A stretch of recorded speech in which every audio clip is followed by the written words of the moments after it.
Marcos 7, 31 a 37, vamos fazer uma leitura com fé, diz assim a palavra de Deus. De novo, Jesus se retirou das terras de Tiro e foi por Sidom, até o mar da Galileia, através do território de Decápolis. Então lhe trouxeram um surdo e gago, e lhe suplicaram que impusesse as mãos sobre ele.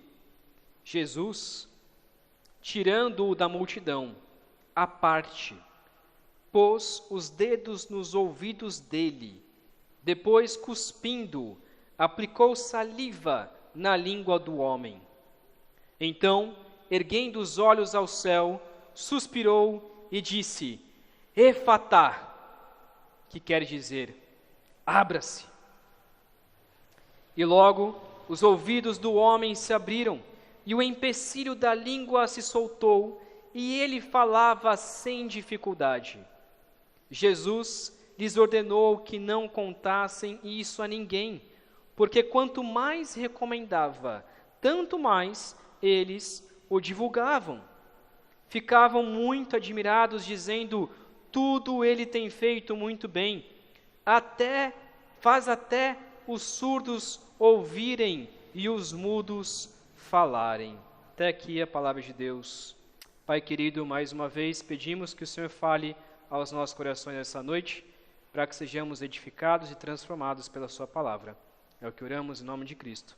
Amém. O tema de hoje é a graça que nos alcança pessoalmente. A graça que nos alcança pessoalmente. Existe uma teologia que é muito atual e muito perigosa, que nós poderíamos chamar da teologia coach, ou a teologia liberal, ou a teologia da hipergraça. E essa teologia, esse tipo de teologia, que é muito comum em muitas igrejas por aí, faz um desserviço ao cristianismo, colocando o homem como o centro do coração de Deus, como um desses pastores disse, o homem, o centro do coração de Deus. Músicas antropocêntricas, que só adoram ao homem, não adoram ao Deus, exaltam mais o homem do que ao próprio Deus. No entanto, muitos teólogos, quando rebatem a esta teologia, quase que diz como se Deus não amasse mais os homens, mas na verdade odiassem os homens. E esse é o outro extremo. E infelizmente até muitos reformados caem nesse erro de esquecer da graça e do amor de Deus, como nós já temos visto vários domingos aqui, sobre a graça, o amor de Deus. É como se Deus fosse, para esses homens, um chefe autoritário, que nos obriga a obedecê-lo e pronto. E ao invés de tirar a pessoa de um peso de legalismo, coloca ainda mais essa pessoa no legalismo. E esquecem da compaixão e graça do nosso Deus. Uma teologia equilibrada é uma teologia que entende que somos pecadores, como nós cantamos essas músicas aqui, que entende que nós, por nós mesmos, não conseguiríamos chegar à salvação, mas entende também que pela graça de Deus é que somos salvos. Os milagres de Jesus e as suas obras demonstram um real caráter de Deus. E toda vez que lemos qualquer coisa que Jesus fez, e daquilo que Jesus falou, e dos seus milagres, nós podemos e devemos pensar que o nosso Deus é exatamente assim como Jesus. O Deus do Antigo Testamento é exatamente esse mesmo Deus que foi revelado através da vida de Cristo Jesus. Não são deuses diferentes, de caráteres diferentes. O Deus do Novo Testamento não é mais gracioso que o Deus do Antigo Testamento, porque é exatamente o mesmo Deus com o mesmo caráter, com a mesma expressão. E isso nos faz entender que nós não somos o centro do coração de Deus, nem somos odiados por Deus.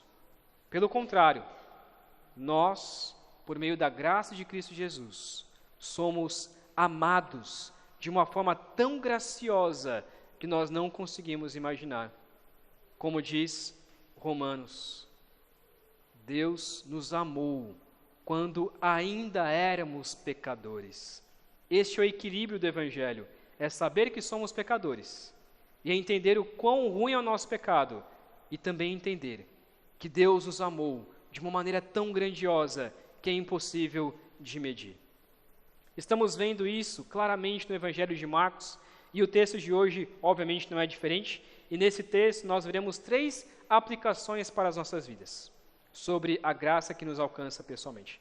Primeiro ponto, falaremos que Jesus nos alcança pessoalmente. Segundo, que Jesus nos restaura milagrosamente. E terceiro, que Jesus deve ser glorificado expansivamente. Veremos então esses 3 pontos a partir de agora. Primeiramente, Jesus nos alcança pessoalmente. O texto começa dizendo, no versículo 31, que Jesus, ele dá o contexto aqui, né? Jesus estava na região de Tiro e Sidom, então ele sobe para Tiro, ele volta então por Sidom, ele volta até o mar da Galileia, ele volta então para os judeus. Semana passada nós vimos sobre a mulher cirofenícia e falamos que a graça de Jesus alcança todos, independente da sua raça, independente do seu passado, independente dos seus conceitos passados, a graça de Cristo Jesus alcança todos. Jesus está alcançando aqui pela primeira vez gentia, uma mulher que não era judia. Então, Jesus volta para os judeus e agora ele quer continuar demonstrando sobre a sua graça. Ele volta, então, através do território de Decápolis. Ele talvez tenha feito mais alguns milagres ali nas terras de Tiro e Sidom, que era uma terra gentia, mas nós não sabemos, não está descrito sobre esses milagres aqui, então ele volta para a sua terra a fim de continuar o seu ministério, talvez um pouco com uma perspectiva diferente de como estava antes. E então o texto 32 diz que trouxeram um surdo e gago, lhe suplicaram que impusesse as mãos sobre ele. Em alguns casos, uma pessoa ela pode nascer com essas condições, devido a fatores genéticos ou complicações durante o nascimento, que é da pessoa nascer surda, mas ao mesmo tempo conseguir falar.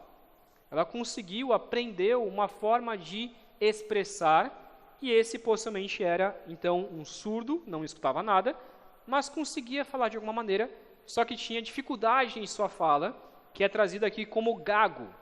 Essa palavra gago, ela pode ser tanto uma pessoa que tem o gaguejo, como eu tenho um pouco, que é de falar um pouco repetido algumas frases, algumas palavras, né, e aí se embolar nesse sentido, e pode ser também o fanho. Tá? Então pode ser o fanho. O que seria mais comum, o que é mais comum hoje, é um surdo fanho, que se torna fanho porque não escuta aquilo que está dizendo. Então era mais possível que fosse essa pessoa aqui que Jesus encontra.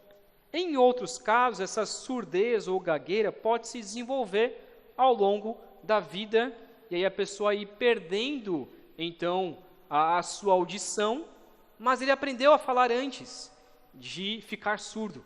Então, possivelmente era uma pessoa que falava, mas não escutava. E aí, com isso, tinha a gagueira, ou então, talvez ser um pouco fanho e ser difícil de entender aquilo que ele dizia.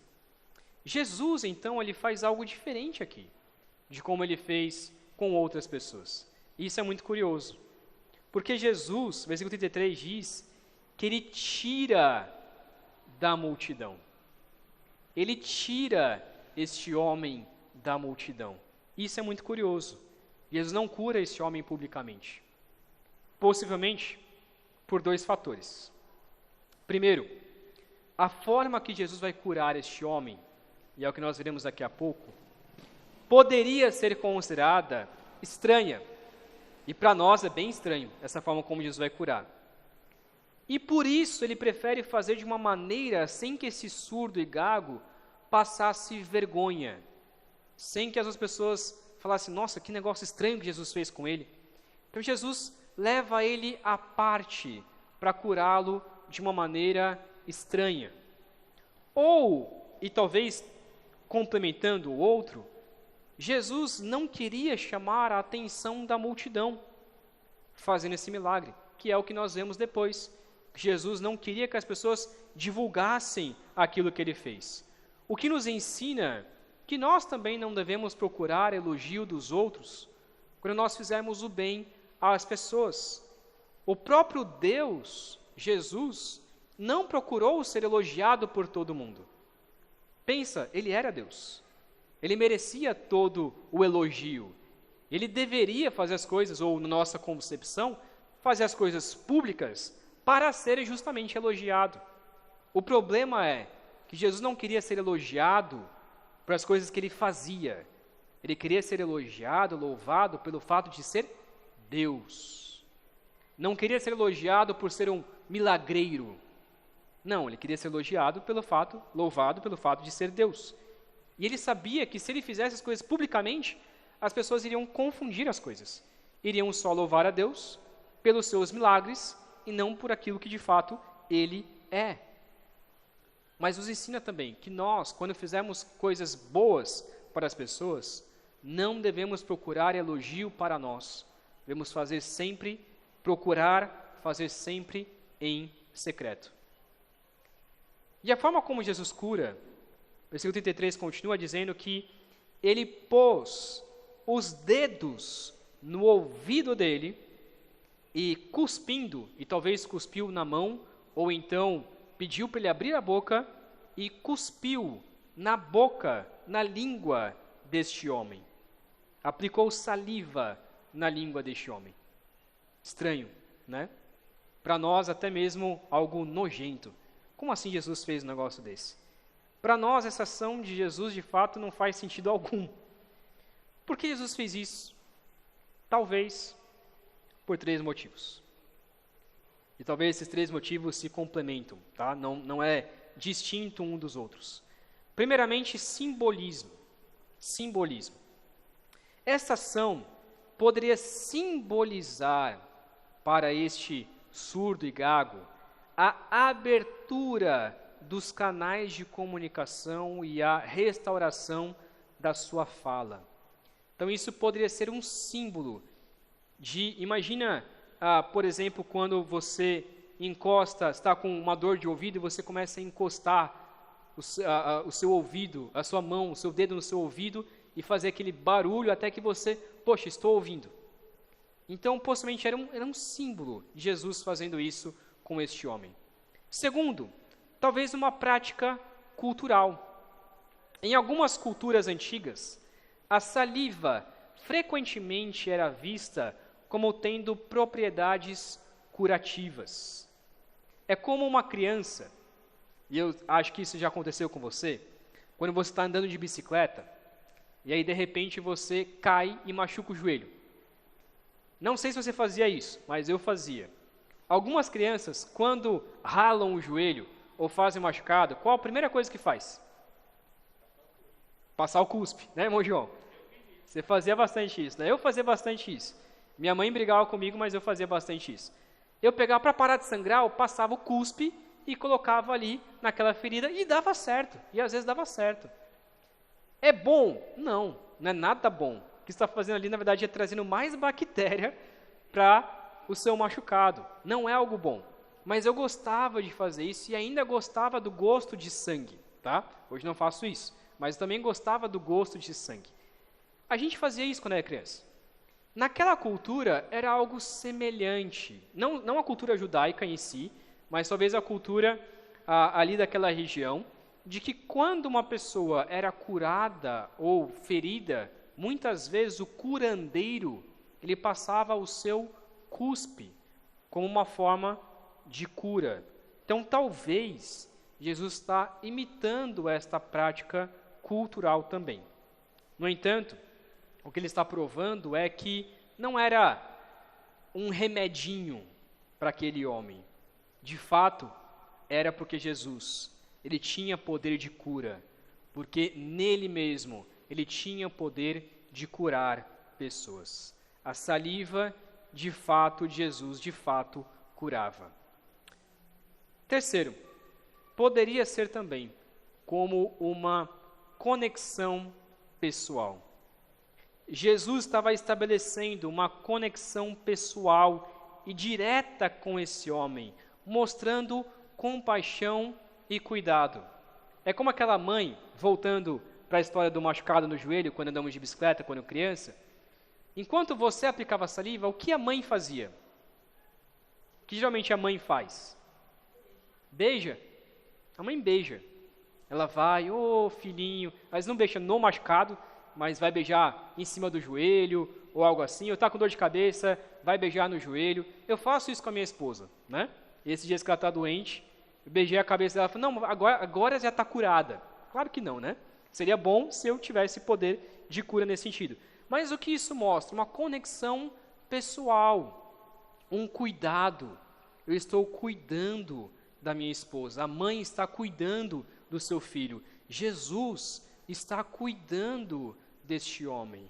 Então ele chama este homem à parte, para ele não passar vergonha, e cuida dessa maneira, trazendo carinho a este homem. Ao tocar neste homem, Jesus estava mostrando que a cura vinha diretamente dele e que ele amou este homem e queria trazer carinho, queria trazer uma conexão pessoal. O que isso nos ensina? Nos ensina que Jesus também nos alcança pessoalmente. Ele sabe de todos os nossos problemas pessoais, que são diferentes uns dos outros. O meu problema é diferente do seu problema. Os meus pecados são diferentes dos seus pecados. E assim ele vem até nós para resolver os nossos problemas específicos, os nossos problemas pessoais. Ele não só perdoa os nossos pecados de maneira geral, mas perdoa aquele pecado específico que você luta diariamente, que só você conhece, só você sabe. Ele te ajuda, ele não só cuida de nós, como cuida de toda a sua criação, mas ele cuida pessoalmente de você no seu problema específico, que é diferente do meu problema. Deus não age da mesma maneira com todo mundo. Ele age de maneira pessoal, comigo e com você. E você vai ter uma experiência de Cristo, talvez seja diferente da minha experiência. É o mesmo Cristo, obviamente. Não é Cristos diferentes, mas a sua experiência, ela vai ser diferente, porque Deus lida conosco de forma pessoal. Jesus conhece o seu coração, sabe muito bem o que você precisa, e por ser um Deus soberano, diariamente Ele te abençoa especificamente naquilo que você precisa, exatamente naquele momento. Salmo 69, versículo 5, diz assim, Salmo 69, 5. Tu, ó Deus, bem conheces a minha insensatez, e as minhas culpas não te são ocultas. Salmo 69, 5.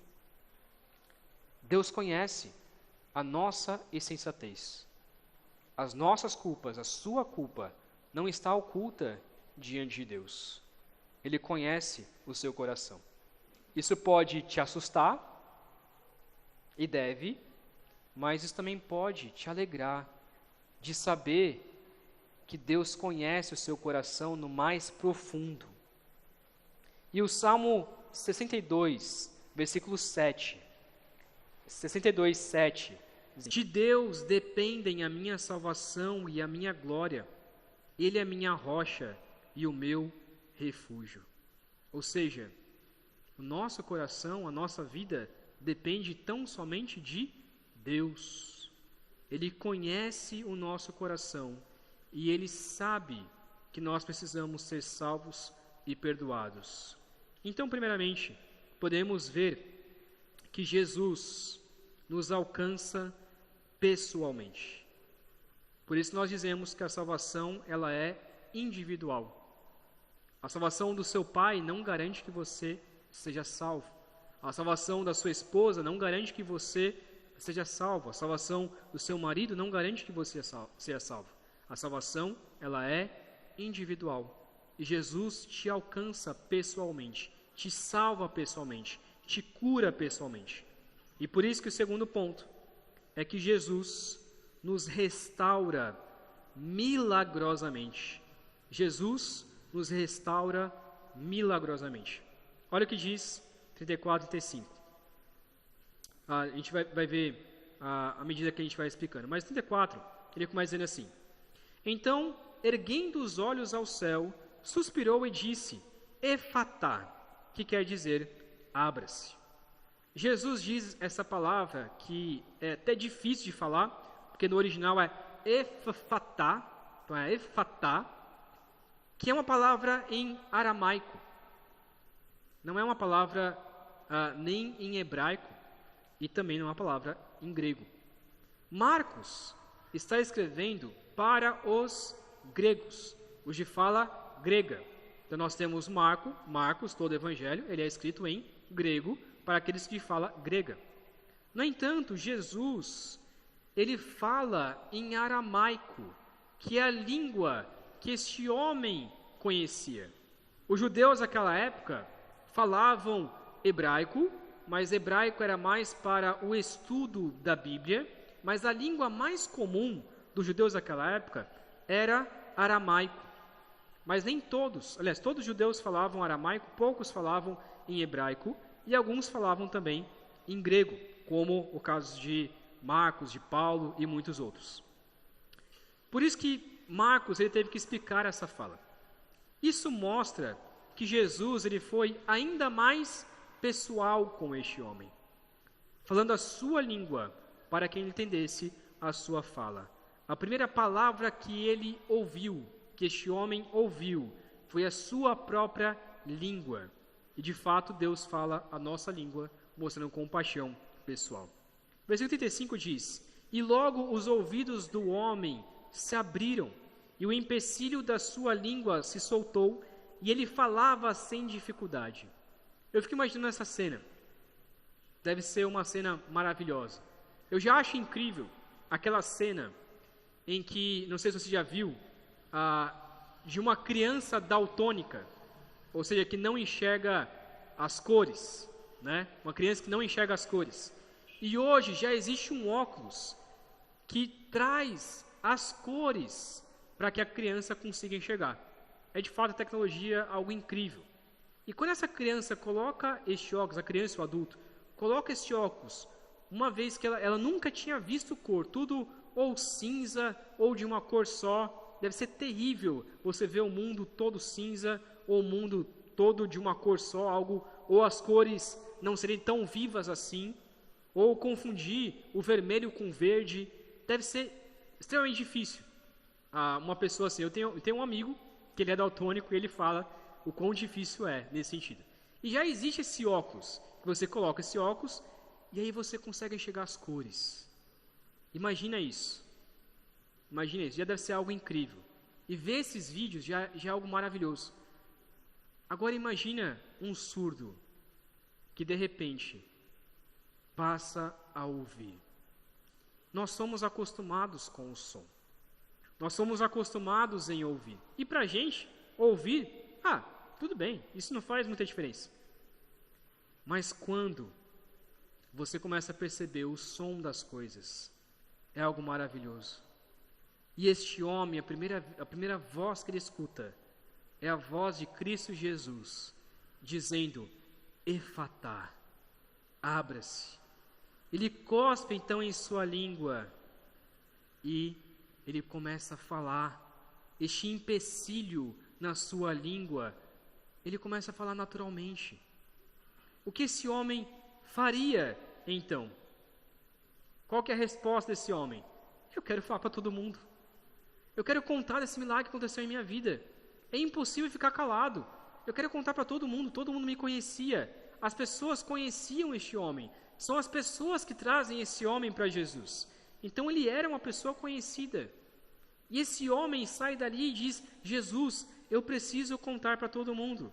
Mas nós veremos ao texto a seguir que Jesus diz: não é para você contar. Mas é impossível. Por mais que Jesus impeça as pessoas de contarem sobre esse milagre que aconteceu, é impossível impedir as pessoas de contarem, porque é algo maravilhoso em suas vidas.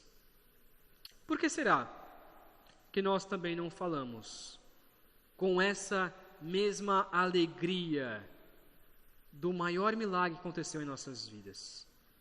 Porque temos vergonha, sendo que não fomos só curados fisicamente em um corpo que logo vai morrer. Este homem morreu. Este surdo e gago passou um tempo, ele morreu. E nós também iremos morrer. No entanto, a nossa alma, e a esperança de que a alma deste homem também, foi curada e tirada da condenação da morte. Deus nos ressuscitou, e muitas vezes o que fazemos é ficar calados. Quando somos curados fisicamente, nós contamos para todo mundo. Mas e quando fomos curados da salvação, por que nos calamos? Por isso devemos lembrar todos os dias do maior milagre que aconteceu em nossas vidas, de que Jesus nos restaurou de maneira milagrosa. Assim como esse surdo não poderia fazer nada, e talvez ele procurou vários médicos, colocou o seu dedo no ouvido várias vezes, talvez até procurou outras pessoas que prometeram a cura para ele, as pessoas talvez até cuspiram em sua língua, mas nada adiantou. Jesus, no entanto, ele nos cura de uma maneira que nós não poderíamos por nós mesmos nos curar. É impossível nos salvarmos, assim como era impossível este surdo passar a deixar de ser surdo, passar a ouvir por si mesmo. Por isso Efésios 2, 8 e 9 diz assim: porque pela graça vocês são salvos, mediante a fé, e isto não vem de vocês, é dom de Deus, não de obras, para que ninguém se glorie. Este homem, se ele tivesse se curado, ele poderia dizer: olha, eu me curei, mas não, é impossível. Ele diz: não, foi Jesus quem me curou.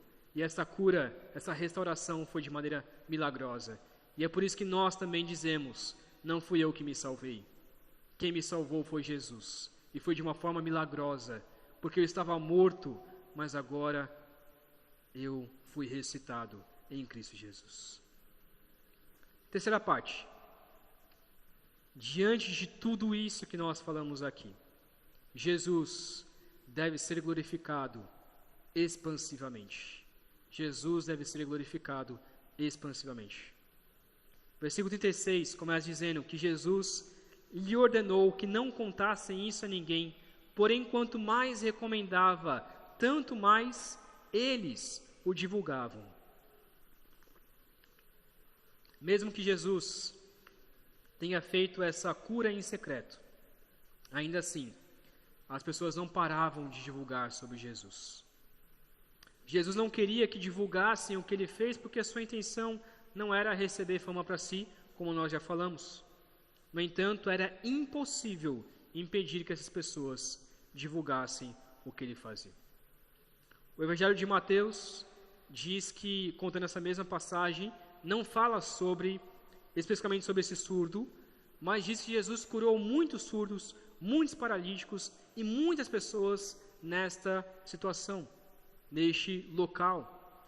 Então, a divulgação de Jesus ali fez com que ele tivesse que curar outras pessoas, que mais pessoas chegassem até ele, e ele tivesse então aquele momento.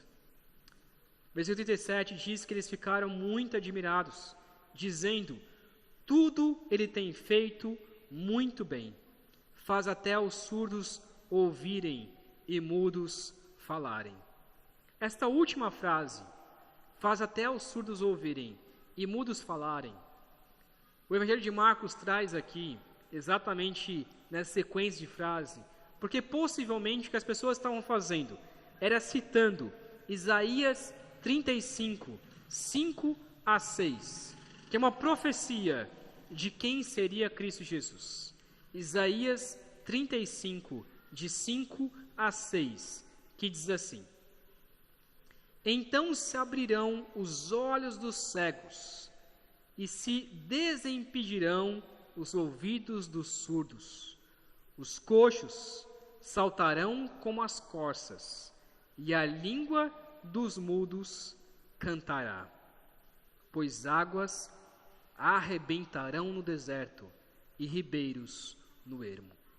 Esta profecia de Isaías 35, de 5 a 6, ela tanto é cumprida em Cristo Jesus, e tanto nos traz uma esperança do céu, de que no céu os cegos verão, no céu os surdos ouvirão, e os coxos saltarão como as corças, e a língua dos mudos irão cantar.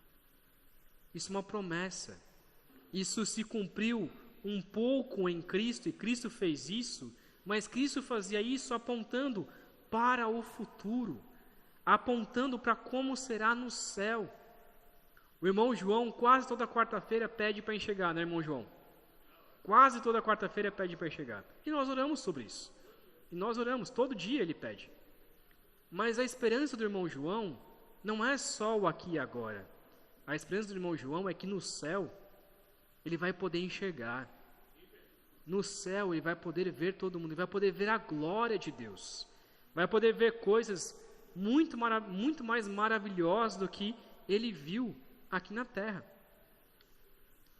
E essa é a nossa esperança. E por isso nós podemos glorificar ao Senhor expansivamente. No Evangelho de Mateus, nesse texto paralelo, diz que Jesus também fez muitos outros milagres, como eu já falei, e a multidão glorificou o Deus de Israel. E é isso que Jesus esperava da multidão, e é isso que Jesus espera de nós. Que glorifiquemos ao Deus de Israel, que glorifiquemos ao nosso Deus. Todas as bênçãos e milagres em nossa vida só têm um propósito: glorificar ao Deus de Israel, glorificar ao nosso Deus. O que Deus tem feito em sua vida que você pode glorificá-lo? Quais milagres têm acontecido em sua vida? Quantas curas têm acontecido? Curas que a gente nem percebe. A gente fala, não, o médico me curou, aquele remédio foi a salvação. Mas tudo isso é pela graça e misericórdia de Deus. É Deus quem nos cura. O médico ajuda, mas quem nos cura, na realidade, é o próprio Deus. É Deus quem te faz acordar. É Deus quem te faz ter saúde nesse dia. É Deus quem te faz ir para o trabalho. É Deus quem te faz chegar no final do dia e você poder descansar e reclinar a sua cabeça e dizer: Deus, se não fosse pelo Senhor na minha vida, eu nem estaria aqui, em minha cama, na minha cama tão gostosa, tão boa, e poder descansar e acordar no próximo dia. O que Deus tem feito em sua vida, além da salvação, que você pode glorificar? E como que você pode compartilhar isso com outras pessoas? Para finalizar, indo já para o final, a ideia principal do texto, então, é que Jesus nos alcança pessoalmente, nos restaura milagrosamente e espera que Deus seja glorificado expansivamente. Jesus nos alcança pessoalmente, nos restaura milagrosamente e espera que Deus seja glorificado expansivamente. Quero fazer algumas aplicações então sobre isso. Primeiro, quando falamos que Jesus te ama, não é somente um amor geral para a humanidade. O amor de Deus para com aqueles que o obedecem é algo específico, é algo pessoal. Ele te ama como se você fosse o primeiro filho dele, como se fosse o primeiro filho dele. Por isso, nós devemos aceitar este amor. É algo tão maravilhoso que nós não conseguimos compreender, porque nós não merecemos esse amor. Pelo contrário, o que nós merecemos é a ira de Deus, o que nós merecemos é o inferno. O que nós devemos fazer é aceitar este amor, como muitas vezes nós não aceitamos. Nós não acreditamos que Deus nos ama. E às vezes temos até medo de acreditar nisso. Será que se eu acreditar que Deus me ama, eu não vou estar indo para essa teologia liberal de achar, Deus me ama? Sim, Deus te ama. Deus te ama com um amor que você não merece.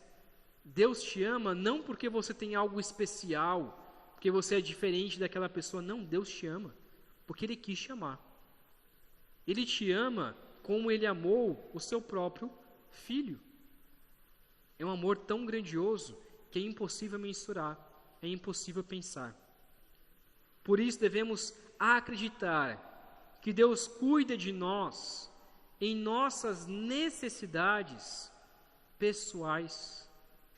Aquilo que você mais precisa, Deus sabe e Deus vai cuidar. Aquilo que você mais precisa, Deus já sabe, como nós vimos na IBD, até mesmo antes de você pedir, Ele já sabe. Ele quer escutar de você, Ele diz, me peça, eu quero te dar, vai, me peça. Eu já sei o que você precisa, mas por favor me peça. É quase como se Ele estivesse falando isso. Vai, me pede para eu poder te dar. E Deus cuida de cada uma das suas necessidades. Por isso, acredite no amor de Deus. Acredite que Deus te ama. Segundo, também podemos crer que a nossa salvação em Cristo é algo milagroso. Nós não poderíamos nos salvar, assim como um surdo não poderia se curar. Jesus vem, toca em nosso coração, nos tira da morte e nos traz para a vida. Este é o maior milagre que você pode esperar de Jesus. É o maior milagre que você pode esperar de Jesus. Mas eu queria ser curado da minha coxa, eu queria ser curado dos meus olhos, eu queria ser curado das minhas costas. Talvez você seja, se Deus assim quiser e permitir. Mas o maior milagre que você pode esperar é a cura da sua alma. Tem uma música que eu até entendo a intenção do autor, mas às vezes a gente canta errado, que diz assim, grandes coisas estão por vir. E logo, grandes coisas estão por vir, e repete isso algumas vezes. Eu entendi a intenção do autor, mas às vezes a gente canta como se Deus fosse fazer algo mais grandioso ainda. O que Deus fez em Cristo Jesus já é a coisa mais grandiosa que nós podemos ter. É a coisa mais grandiosa que nós podemos ter. Aconteceu, já aconteceu. O melhor de Deus, a música na verdade era essa, né? O melhor de Deus ainda está por vir. O melhor de Deus já veio. O melhor de Deus é Cristo Jesus. E é claro que nós agora estamos esperando o melhor de Deus, que é a concretização da salvação, que é o céu, o novo céu, a nova terra, e esse é o melhor de Deus, onde nós estaremos presentes ali com o Senhor, mas o melhor de Deus já veio e foi Cristo que morreu na cruz por nós. Esse é o maior milagre que você pode esperar de Jesus. Terceira aplicação.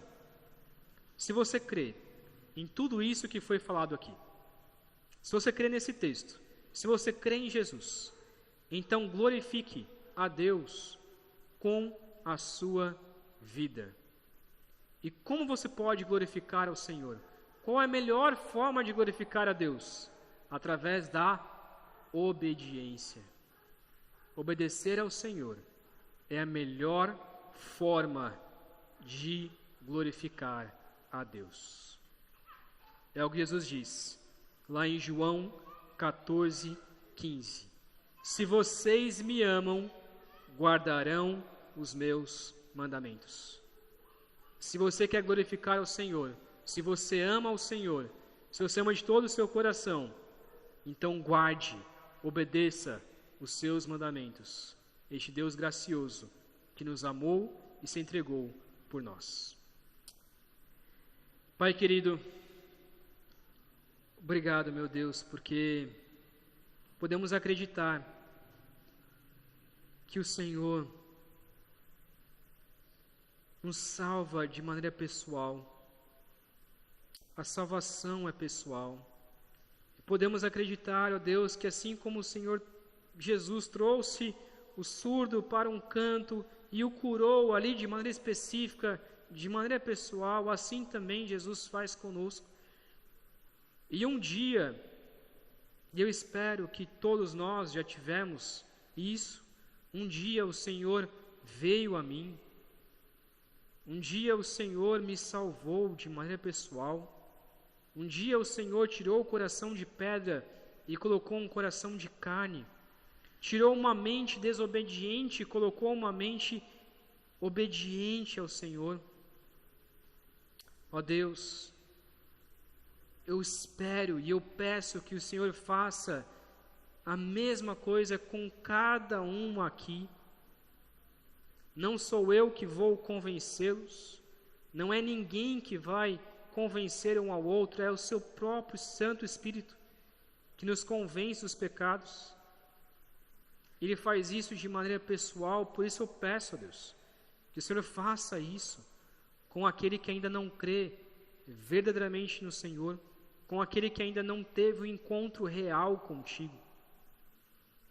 Ó Pai, também eu peço que o Senhor cure essa pessoa de maneira milagrosa, tira ela da morte e traga para a luz. Também peço a Deus por aquelas pessoas que talvez estão levando uma vida longe do Senhor, estão vivos, ou deveriam estar vivos, mas vivem uma vida de morte. E eu te peço, Pai, que o Senhor nos restaure, porque o Senhor não se cansa de novos recomeços, e o Senhor pode e quer que essa pessoa recomece a sua vida, consagre a sua vida ao Senhor, pare de levar uma vida longe de Ti e volte a viver uma vida que Te agrade, meu Deus, porque o Senhor espera de nós que o glorifiquemos.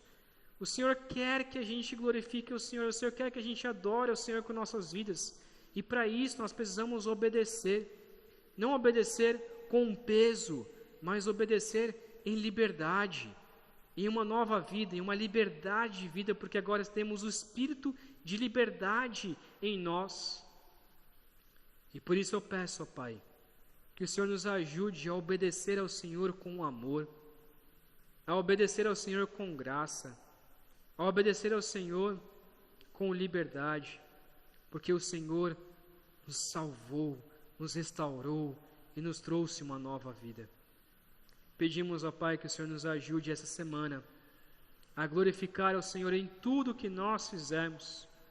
Vamos pecar, infelizmente, porque estamos vivendo neste mundo de pecado, mas pedimos, ó Pai, que os nossos pecados sejam vencidos, sejam perdoados pelo Senhor, nós possamos pedir perdão ao Senhor, nos arrepender dos nossos pecados, viver para a sua glória e testemunhar do seu amor a todos aqueles que não te conhecem, para que pessoas conheçam ao Senhor, para que pessoas sejam restauradas pelo Senhor, para que o Senhor use as nossas vidas para chegar a essas pessoas também de maneira pessoal, através da sua palavra, através do teu Santo Espírito.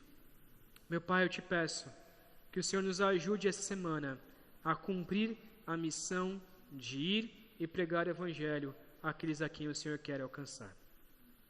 Nos ajude essa semana, nos guarde de qualquer problema, de qualquer mal que possa acontecer em nossas vidas, ó Pai, e que possamos reconhecer a sua graça e o seu amor nessa semana. Que a graça de Cristo Jesus, o amor de Deus Pai e o consolo do teu Santo Espírito esteja conosco, hoje e para todo sempre. Amém e amém.